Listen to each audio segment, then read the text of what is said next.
E aí, pessoal, tudo bem? Como é que vocês passaram o domingo de vocês? Nesse fim de semana, eu assisti essa palestra sensacional. Tem esse canal aqui que eu quero recomendar para vocês, Nova Acrópole Brasil. Embora tenha coisas que aparentemente têm um tom muito esotérico, muito místico, assim, é um canal que mexe muito com filosofia, que mexe muito com conhecimento real. E esse mini curso Como Superar os Limites Internos, ele parece autoajuda, ele parece aquela coisa que vai ficar inflando o seu ego a qualquer custo e que nunca vai servir para nada. Porque, assim, autoajuda você é fodão, você tá entre os melhores, você consegue, tudo que você quiser você pode, você tem que pensar positivo, aí o universo conspira para você, aí energia quântica, não sei o que lá. E aí quando você sai da palestra, você sai se sentindo fodão, só que você não aprendeu nada. E aí você vai, o mundo te dá uma porrada, você cai, vai para onde você estava, ou então para mais para baixo ainda do que onde você estava.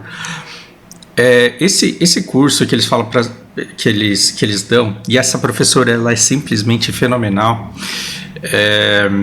Você vai ver que eles falam de maneira muito técnica. Embora ela use determinados termos como a musa, que você pode entrar em conflito aí para chegar à conclusão que ela quer dizer com isso, esse curso ele aborda de forma muito técnica aquelas coisas que nos sabotam, a nossa dificuldade de criar hábito, e assim, de verdade, com as aflições que de vez em quando vocês me confessam, eu acho que essas 2 horas e meia aqui de fala, eu acho que elas abordam esses assuntos com muito carinho. Tem um outro vídeo que eu assisti hoje também e que eu quero compartilhar com vocês, que é sobre uma entrevista que esse senador bolsonarista ele dá à Jovem Pan.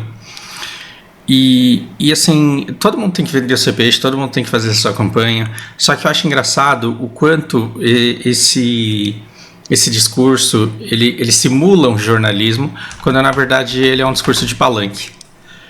Ele é um discurso de palanque porque ele vai reiterar tudo que essa rádio ela já vive tentando convencer as pessoas a acreditarem, entre elas que a pandemia foi criada, que vacina não funciona, que vacina não está aprovada, que pessoas morrem com vacinas, todo tipo de negacionismo que você pode imaginar, essa rádio já fez e depois ela finge que nunca fez na vida.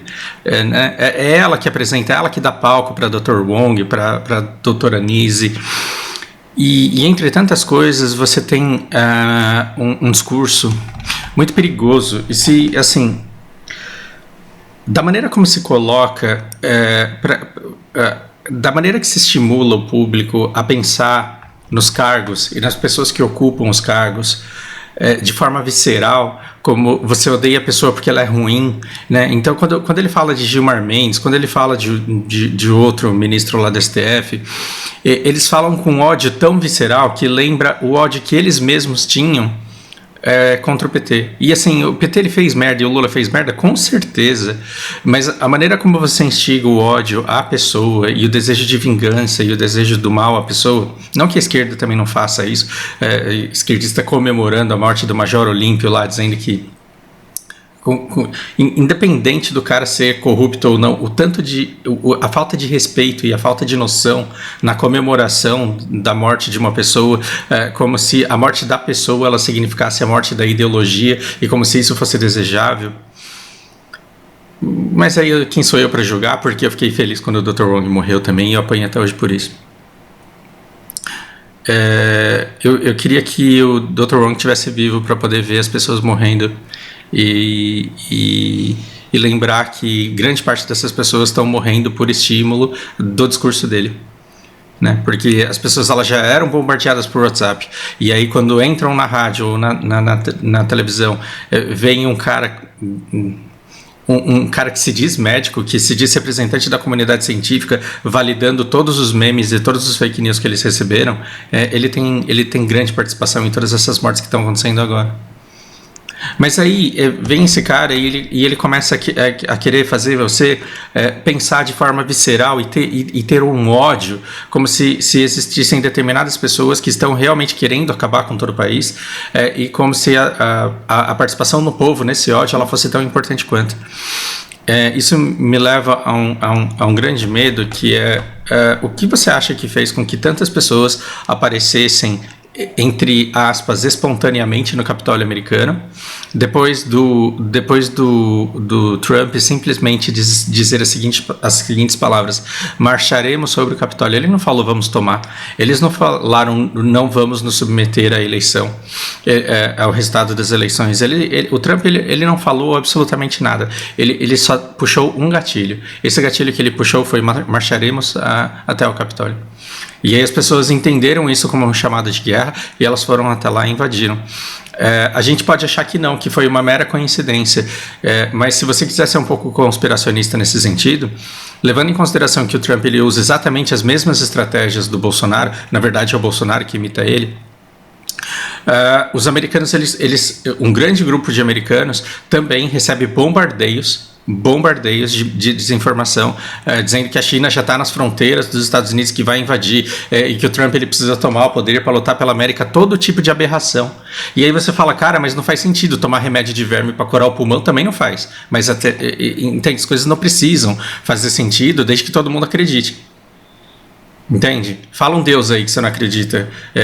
Thor também não faz o menor sentido, mas basta que você tenha um monte de nórdicos acreditando nele, que a hora que você chega lá não tem como escapar. Vai falar chega numa igreja universal e fala que Jesus não é o filho de Deus para ver o que acontece com você. Não estou falando que não seja. Agora, é fato que basta que as pessoas acreditem em determinada coisa para que aquela coisa se torne verdade, ou simplesmente que elas tenham um poder de mudança enorme. E nada me tira na cabeça de que o Capitólio ele foi um grande teste, porque agora os algoritmos eles não só sabem para quantas mensagens, para quantas pessoas eles estão mandando as mensagens, mas a quantidade de pessoas que podem ser levantadas com envio de determinada quantidade de mensagens. Porque esses grupos eles se organizaram, entre aspas, supostamente organicamente, mas você tem um cérebro comandando tudo isso, você tem os controladores dos memes que são enviados, das fake news que são enviadas, e você sabe o tamanho dessa capilarização, e você sabe o tamanho do chamado que você faz na região para onde você manda, e você vê a quantidade de pessoas que são sumonadas. É engraçado porque uma rádio como essa, somada a toda essa rede de fake news, ela pode, com o único chamado do presidente, num dia, não estou falando agora, mas com o único chamado do presidente, ou não, ou do opositor ao presidente, ou não, ou do jogador de futebol, ou não, ou da pessoa que a elite escolher patrocinar. Não estou falando de Bolsonaro aqui não, gente. Estou falando de possibilidades para o futuro, e eu não sou louco, porque o Yuval Harari ele está falando disso constantemente, e ninguém chama ele de louco, porque as pessoas estão realmente preocupadas com isso. Se um gatilho do Trump ele foi capaz de levar as pessoas dispostas a lutar e a matar dentro do Capitólio americano, pessoas o suficiente recebendo mensagens de um extremismo exacerbado aqui no Brasil, podem levar a uma comunicação que pode gerar uma resposta que pode ser interpretado como um ato democrático de protesto, um ato democrático de demonstração de indignação. Você pode ter supostos atos democráticos que nada mais são do que resultado desses gatilhos que estão sendo colocados na cabeça das pessoas, porque isso daqui é um discurso de ódio embutido, uma campanha eleitoral embutida, e a implantação de determinados gatilhos que são prazerosos para quem acompanha esse canal, porque tudo que esse cara fala valida tudo aquilo que ela já vem escutando e montando acerca do seu conhecimento de mundo. Aí você pode até dizer assim, Fausto, você está defendendo o STF, o que eu ganho em defender o STF? Quando você começa, você adota uma estratégia de confrontamento. Você precisa de inimigos. Quando você não tem inimigos mais, o que você faz? E acho que eu estou dispersando demais, mas, por exemplo, Toyotomi Hideyoshi, ele foi conquistando todos os feudos no Japão. Depois de Oda Nobunaga abrir o caminho para ele, ele começa a entrar em combate com um monte de feudos vizinhos. E à medida que ele vai conquistando, ele vai expandindo o seu território. E aí, quando ele expande o seu território, o que acontece? acaba o discurso do inimigo a ser vencido. Acaba o problema do a gente só come pouco, a gente só dorme mal, a gente só trabalha muito, só nos falta recurso, porque o inimigo ele corta, a gente está em guerra e ele corta a nossa cadeia de suprimentos. A gente só tem todas as dificuldades que a gente tem na vida e as pessoas só sofrem e as famílias só brigam e os problemas eles só acontecem, as doenças só acontecem porque a gente está em guerra e a gente tem um inimigo a ser vencido. Aí ele foi lá e conquistou o Japão inteiro. O que você faz tendo conquistado o Japão inteiro? Em quem que você coloca a culpa? Aí a administração é tua. Aí você tem que pagar os boletos das pessoas, você tem que colocar comida no prato delas, você tem que resolver os problemas que elas têm. Você fez um monte de promessas de que elas não sofreriam mais, não teriam problemas psicológicos, não teriam mais dor física, que as famílias seriam felizes, que os campos seriam verdejantes, ensolarados. E aí você é dono de todo o país e as pessoas continuam tendo problemas. Todo tipo, toda sorte de problemas possíveis. E aí, se ele não fizesse nada, o que aconteceria? Todo o exército viraria para ele e falaria: cadê o cumprimento das promessas que você fez pra gente? E aí o que você faz? Já que você não consegue cumprir com as promessas, você dobra a aposta. Você dobra a aposta. O que ele fez? Invadiu a Coreia. Invadiu a Coreia, matou um monte de gente. Foi porque ele queria a Coreia ou foi porque ele precisava alocar as tropas dele em algum lugar?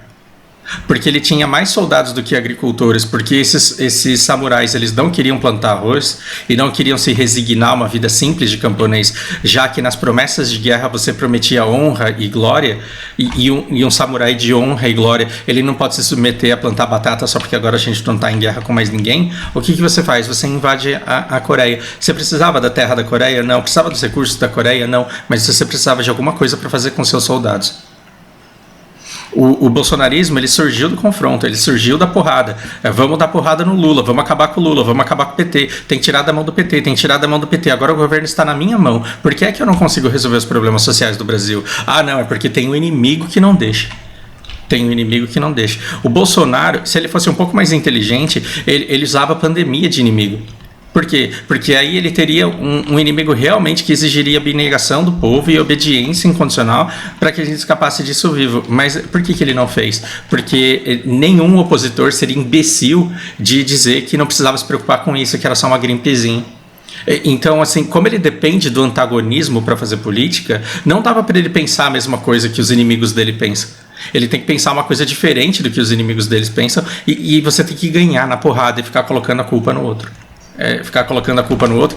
E é engraçado que esse cara vem aqui e ele fala que as coisas não funcionam por causa dos governadores, aquela mesma retórica de sempre, assim, só não trabalho porque não deixam. Ou seja, eu vendia para vocês a imagem de que eu sou extremamente competente, que eu tenho equipes técnicas, mas na verdade eu não consigo fazer porra nenhuma, e eu tô admitindo para você que eu não sei fazer porra nenhuma, e ainda assim eu quero que você se indigne com o inimigo que não deixa fazer porra nenhuma. Ou seja, eu quero que você tenha raiva de outras pessoas porque eu sou incompetente. E é engraçado porque quando a mentira é complicada, por quê? Porque quando você mente, você precisa ter boa memória, e a mentira de performance, ela implica que você se supere a cada mentira, né? E aí você vai mentindo cada vez mais pesado e você vai falando coisas cada vez mais absurdas. Tem uma parte desse cara aqui que é muito engraçada, que ele fala: eu sei como acabar com esse negócio aí. Eu não vou ficar navegando isso daqui, mas eu vou deixar o link do vídeo, claro, e vocês procurem a parte em que ele fala da solução que ele sabe de como resolver o problema do Brasil, e que ele vai cortar o salário dos funcionários públicos. Ele não fala funcionários públicos, ele fala da elite lá, de congressista, de senador. Ele vai cortar pela metade, e vai cortar também os privilégios, e vai cortar esse negócio de cortar picanha, ele vai cortar esse negócio de você poder mandar carta, e isso daí vai resolver o problema do país. E aí pergunta para ele assim: a gente está falando de quanto? A gente está falando de quanto? Ele não faz ideia porque ele nunca fez essa conta, ele não faz ideia porque não é uma coisa que ele vai fazer. É uma promessa eleitoral isso daqui para 2022. Aí ele fala: pelas contas que eu fiz, chega a ordem de 1 trilhão. Por quê? Porque se você precisa mentir, você tem que mentir grande, né? Se você vai trocar, você tem que trocar grande. Vai chegar a ordem de 1 trilhão. E aí perguntam pra ele: em quanto tempo? Como eu tô tirando de vozes da minha cabeça, tô arrancando da bunda esse número aqui, então 2 anos. Eu queria que vocês soubessem que ele está dizendo que ele vai cortar café da Câmara, ele vai cortar privilégio, selo, ele vai cortar uma série de coisas, vai cortar passagens aéreas, e aí ele garante para o povo que ele vai ter uma economia de 1 trilhão em 2 anos. E o povo que escuta isso não tem educação. O povo que escuta isso não sabe mensurar essas cifras. Só que quando você olha para o PIB do Brasil, ele é 7 bilhões. E assim, o ano inteiro, tudo que o Brasil produz gera uma riqueza de 7 trilhões. Qual é a arrecadação de impostos de um país? Quando você olha a arrecadação de impostos em 2020 foi de 1,5 trilhão. Ou seja, nós geramos 7 trilhões de riqueza, o governo ele arrecadou 1,5 trilhão. É dinheiro suficiente para pagar. Se a gente não tivesse pagando dívida pública, que vai para enriquecimento de pouquíssimas famílias do país e de banqueiros, se a gente não tivesse gastando esse absurdo com dívida pública e outras coisas, daria para a gente ter bolsas famílias muito maiores, daria para a gente ter auxílio emergencial muito maior, daria para a gente distribuir, daria para baixar impostos e distribuir ainda riqueza para todo mundo. Daria sim para a gente ter educação e saúde muitos melhores. O problema da saúde, o problema da educação não é a falta de dinheiro. Agora, o que eu quero que você pense comigo é isso. Se em um ano você fez 1,4 trilhões, vamos falar que em 2 anos você gera 3 trilhões? Vamos dizer que em 2 anos você gera 3 trilhões? Estão acompanhando a conta comigo? Se em um ano você arrecada aqui, em 2 anos vamos dizer que você arrecada o dobro disso. O nosso senador, porque ele foi eleito para estar lá, o nosso senador Jorge Cajuru, que representa a Jovem Pan no nosso Senado, ele diz que ele vai cortar determinados auxílios, determinadas verbas, determinados privilégios, e ele vai economizar em 2 anos 1 trilhão. Ou seja, o cara mente tanto, e ele mente de uma forma tão desavergonhada, que ele não sabe nem a cifra que ele usa para a mentira dele. O que ele acabou de admitir é que se ele vai cortar grande parte dos privilégios, mas ainda vai sobrar despesa pública, ele está admitindo que a equipe dele, dos senadores e dos congressistas, gasta 1/3 de tudo que o Estado arrecada, o que é uma grande mentira, porque mesmo com os caras tendo todos os privilégios que eles têm e roubando tudo que eles roubam, não se chega nem perto disso. Não se chega nem perto disso. Então vamos pegar um salário aí de um cara desse. É um absurdo o cara ganhar tudo isso, mas vamos multiplicar pelo tanto de peão que tem ganhando tudo isso daqui e vamos dividir pela metade. Você tem aí uma economia com isso.